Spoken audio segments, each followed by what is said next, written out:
El día de hoy tenemos el honor y el placer de entrevistar al historiador Fran Samaniego Rebata, que nos va a brindar una entrevista con respecto al tema de violencia interna durante el periodo de 1980 al 2000. Realizaremos unas pequeñas preguntas que el profesor nos va a contestar. Empezaré yo con mi breve pregunta. Profesor, ¿cuál considera usted que fueron las consecuencias políticas y sociales más duraderas de la violencia interna iniciada en el gobierno de Belaúnde? Bueno, es un tema bastante interesante, ¿no? El que tocas, lo que se conoce como violencia interna, tú le dices, la Comisión de la Verdad le llamó conflicto armado interno, pero algunos críticos consideran de que el nombre sería simplemente terrorismo, ¿no? Porque el conflicto armado interno también se aplica a lo que fue guerrillas, ¿no?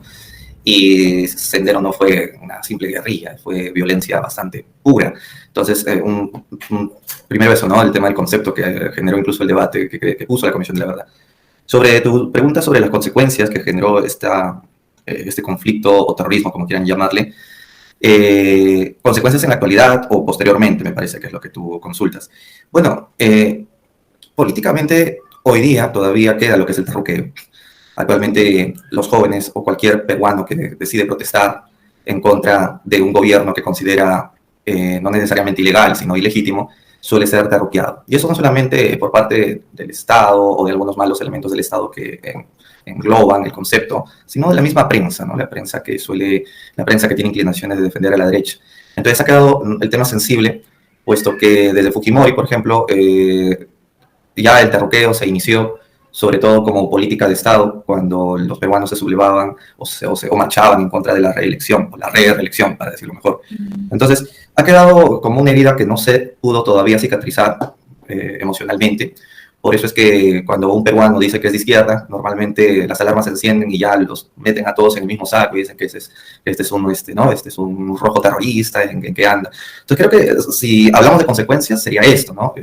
Fueron 20 años de una violencia terrible que en 20 años o más de 20 años que esto ya ha terminado, todavía pues queda sus rezagos, ¿no? No solamente evitar de que los jóvenes, por ejemplo, quieran decir algo a través de marchas o pedir un cambio, porque rápidamente son detenidos, ¿no?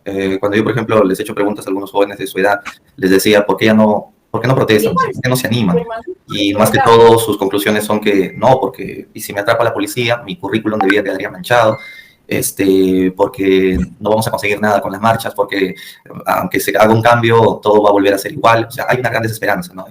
En los peruanos de ahora. No en todos, obviamente, pero como las marchas ya no son fuertes como en la época de los abuelos, ¿no? En los años 70. Entonces ahí pues se ven estas consecuencias en la actualidad, que genera pues bastante fragmentación como país, ¿no? Buenas noches, profesor. Yo voy a continuar, pero con otro gobierno, que va a ser el primer gobierno de Alan García. Mi pregunta es esta. ¿Cuáles fueron las principales políticas económicas implementadas durante el primer gobierno de Alan García? ¿Y cómo contribuyeron, ¿no?, a la hiperinflación y a la crisis económica del país en su mandato? Claro, en los años 80, en plena época del terrorismo, estuvo el gobierno de Alan. Y bueno, hablar de Alan García es un tema también muy importante, porque el gobierno aprista vino a representar el proyecto original de su fundador, ¿no? De Aya de la Torre, un proyecto antiimperialista. Entonces lo que va a hacer Alan García es aplicar su proyecto heterodoxo, que se inicia pues como una política de Estado dirigida a quitarnos encima lo que siempre incluso los defensores de la izquierda han denominado el concepto de la teoría de la dependencia, ¿no? Entonces, luchar contra el imperialismo es una forma de quitarnos la dependencia, decía el proyecto original del APRA, y que claro, durante la historia este proyecto fue moderando su discurso, pero cuando llega a la universidad lo que aplica es un enfrentamiento directo, ¿no? Que se traslució en su medida de decidir no pagar más que el 10% de los ingresos de nuestras exportaciones a la deuda externa. Entonces, esto causó que Estados Unidos nos declare país inelegible a préstamo, lo cual el mismo Alan, muchos años después, dijo que se arrepiente de haber aplicado esta decisión. No solamente era muy joven, sino que era muy bobo, ese concepto lo dijo, y que no sabía pues, las consecuencias que iba a traer. Tú te puedes enfrentar pues, a Estados Unidos para que tengas un minuto de aplausos y estés pues 99.9% en las encuestas, como emocionó pues, la oratoria de Alan cuando en la ONU pues, prácticamente señaló que Estados Unidos es el país traficante de la muerte, de que sus recetas económicas dirigidas por el Fondo Monetario nos generan más pobreza que desarrollo, y que por eso el dinero que en vez que vaya allá para la deuda externa, sería reinvertido en aliviar la pobreza y la desigualdad en el Perú. Entonces, esta decisión que era muy izquierdista, por supuesto, trajo como consecuencia el aislamiento internacional. Entonces, algunos dirían, pues, pero estuvo bien, ¿no? Que él se haya enfrentado al poderoso, el campeón del mundo, que tanta pobreza y desigualdad ha traído. Pero el gobierno, pues, no sabía de que al final iba a perder. Tú te puedes enfrentar a Goliat, pero sabiendo de que Goliat te va finalmente a aplastar. Entonces, ahí es donde tuvo que responder con heterodoxia, ya que no teníamos el apoyo internacional, no tuvimos más que aplicar lo que es la maquinita, ¿no? Emitir billetes, aumentar la política de salarios, subsidios, congelamiento de precios. Y eso fue terrible, pues porque nos generó pues la subida de precios, los descongelamientos, ¿no? Lo que conocemos como en esa época los paquetazos, lo que fue aumentando la inflación, que si bien con Belaúnde ya había empezado en 3 dígitos, con Alan se encargó de llevarlo a hiperinflación. Entonces ahí es donde podríamos concluir, ¿no? De que uno tiene que saber medir las consecuencias de sus actos, aunque pareciera, ¿no? De que podría haber funcionado una política que buscaba, pues, que formemos, pues, una empresa peruana, ¿no? Cuando él creó los dólares MUG y confió en los 12 apóstoles o los 12 empresarios para que ellos sean los que inviertan con estos dólares baratos, pues el gobierno no se dio cuenta de que finalmente estos empresarios peruanos no tienen ninguna camiseta peruana, por esto que estos dólares fueron invertidos en sus empresas personales, muchas de ellas pues que fueron creadas afuera, en vez de reinvertirlas aquí adentro. Entonces, una cosa es que tú tengas una política nacional, una política antiimperialista, y otra cosa es que no te des cuenta de que si la corrupción empieza en un sector del Perú, esta corrupción prácticamente contagia a todo el resto. ¿De qué vale que todos quieran pues asumir el compromiso? Basta que una parte de la red se corrompa y todo eso pues aumenta. Y eso ha sido clásico en el gobierno de Alan, en el segundo gobierno también, ¿no? Si no recuerden ustedes el caso de los audios, de los petroaudios, ¿no? Donde estaba Rómulo León y Kimber, entre otros, muchos otros escándalos de corrupción, incluido de él mismo, ¿no? Que se lo llevó a la tumba a su propio caso. Sí, buenas noches, profesor, mucho gusto. Mi pregunta iría más allá con el gobierno de Fujimori, y me gustaría preguntarle sobre cómo se llevó a cabo la disolución del Congreso, y a partir de este punto, ¿cuál sería el hecho que más impactó a la sociedad? ¿Qué impactó más a la sociedad a partir de la disolución del Congreso? Es la duda, ¿no? Bueno, cuando Fujimori cierra el Congreso, la población lo aplaudió. Más del 80% estuvo feliz de que Fujimori haya acabado con la democracia. Entonces, Fujimori decía, o menos parafraseando un poco sus objetivos, para que el pueblo piense de que la disolución del Congreso era necesaria, puesto que el anterior Congreso, que no tenía Fujimori mayoría en él, no le permitía dar leyes drásticas, antiterroristas, y que este Congreso más trabas le ponía. Entonces, ante esos obstáculos, decidió cerrar el Congreso para crear luego un nuevo Congreso y pueda él ya dar leyes que realmente enfrenten directamente a la subversión. Entonces, ese discurso político, que por supuesto venía también disfrazado de un deseo de quedarse o entornillarse en el poder, puesto que ese era su objetivo inicial, causó en la población felicidad más que indignación, puesto que si bien la democracia se estaba muriendo, a la población culturalmente no nos importa mucho la democracia siempre y cuando nos garantice que nos va a dar el pan y la seguridad. Entonces, el 80% del país aplaudió la disolución del Congreso porque hizo un canje, decidió sacrificar su libertad a cambio de que el gobierno garantice seguridad. Entonces, sacrificar la libertad en el sentido de que ya no va a haber instituciones que lo controlen al gobierno, pero a cambio de que él tenga todo el poder, nos va a garantizar esa libertad, esa seguridad de que el terrorismo finalmente será aniquilado y podremos caminar tranquilo por la calle sin que ningún coche bomba nos explote en la cara o ningún atentado se pueda observar o apreciar. Entonces, eso fue lo que más impactó en la sociedad. Incluso hasta ahora, pues se recuerda mucho la frase disolver, ¿no? El Congreso de la República, porque en la actualidad muchos peruanos estarían de acuerdo con cerrar el Congreso también y reemplazarlo por un gobierno que no importa que no hayan instituciones siempre y cuando solucione bien los problemas del país. Por supuesto que los que más deciden o los que más defienden esta posición son los de nivel socioeconómico más bajo, no de IE, porque el sector A siempre va a defender una democracia. El sector C va a defender una democracia, pero como no fuerte. Y el sector de IE, como no tiene nada que perder, preferirían pues defender un gobierno autoritario o hasta tolerar un golpe de Estado, siempre y cuando se garantice la seguridad o el pan. Y esto lo dicen las cifras de las encuestas del IEP, incluso politólogo Chaparro, un politólogo de la Universidad Católica, habla sobre esto de los niveles socioeconómicos. Entonces sí, por eso es que incluso la muerte de Fujimori impactó al país también, porque recuerdan las emociones que generaba el gobierno a través de un padre político, ¿no? Este presidente estuvo en mi pueblo, ¿no? Él sí se acordó, estuvo en mi caserío. Eso es muy emocional, la política está llena de emociones. Entonces puedes tolerar un padre con mano fuerte siempre y cuando el padre te haya defendido. Y eso es muy peligroso porque actualmente podrían triunfar candidatos que no son nada democráticos, pero que garantizarían sin democracia acabar con la inseguridad ciudadana. Entonces podemos hacer una analogía en eso incluso, ¿no? Es un tema muy polémico que tiene hasta la actualidad mucho. Bueno, mi pregunta está más relacionada a lo que viene a ser el MRTA, lo luminoso. ¿Qué factores ideológicos impulsaron a los líderes de los grupos como el MRTA, el Sendero Luminoso, a tomar las armas? Asimismo, ¿cuáles fueron sus tácticas para expandir su influencia en varias zonas del país? La gran pobreza estructural que el Perú ha tenido. Esto es lo que considero la principal razón por la cual estos grupos terroristas como Sendero y el MRTA pudieron calar profundamente. Y esto lo dice, ¿no?, la Comisión de la Verdad incluso. Porque el Perú ha sido el único país que ha tenido algo tan horrible como el terrorismo. En otros países, claro, también ha habido guerrillas, conflictos terribles, pero no ha habido algo tan feo como Sendero. En otros países pudo haber habido conatos de incendio, pero en el Perú no hubo ningún conato de incendio. Lo que hubo fue la explosión fueron 20 años de violencia. ¿Y cuáles son las razones estructurales? Pues que siempre hemos sido un país desvertebrado, ¿no? Polarizado, ¿no?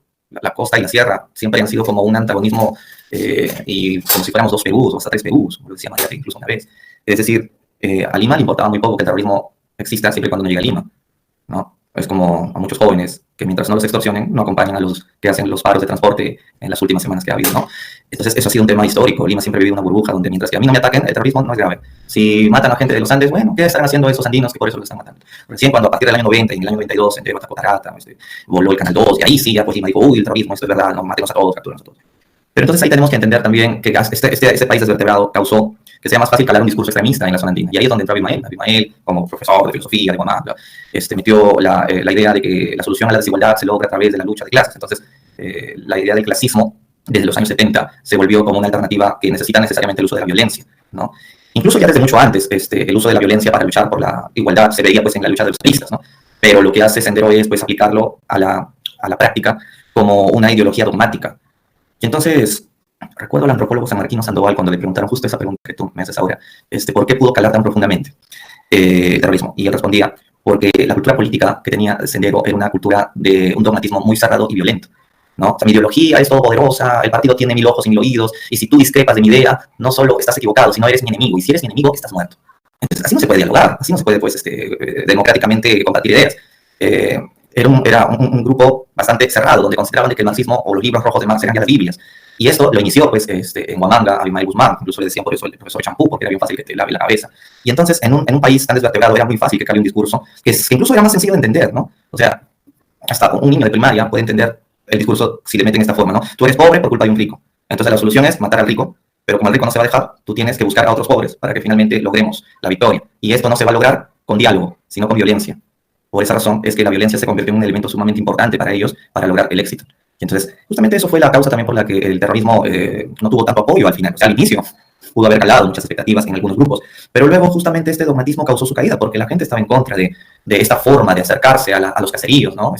Si no me aceptas, entonces eres un traidor a la guerra popular, ¿no? Y los traidores, los perros traidores mueren así, más o menos eran los carteles que colocaban en los que mataban, ¿no? Entonces, si no colaboraban, estos campesinos están a favor del sistema capitalista. Entonces, esto generó que el pueblo peruano se vaya en contra de ellos. Y esto generó pues que el país finalmente se desangre más, sobre todo cuando los gobiernos mandaron a las Fuerzas Armadas a la zona de emergencia, y las Fuerzas Armadas, pues, como decía Carlos Iván de Gregori, entraron a la sierra como elefante en cristalería, o sea, a romper lo que encuentren, porque nadie sabía quién era y quién no era, ¿no? A diferencia del MRTA, que al menos tenían un uniforme distintivo, Sendero se podía camuflar fácilmente entre la población. Entonces, para las Fuerzas Armadas, todos son terroristas, todos son sospechosos, mátenlos a todos. Entonces, el pueblo peruano andino, incluso a Xánica, en la selva también hubo mucho de esto, tuvo dos enemigos. Por un lado era el terrorismo, por otro lado era las Fuerzas Armadas, ¿no? Y esto es lo que desangró mucho más al país, ¿no? 70.000 muertos.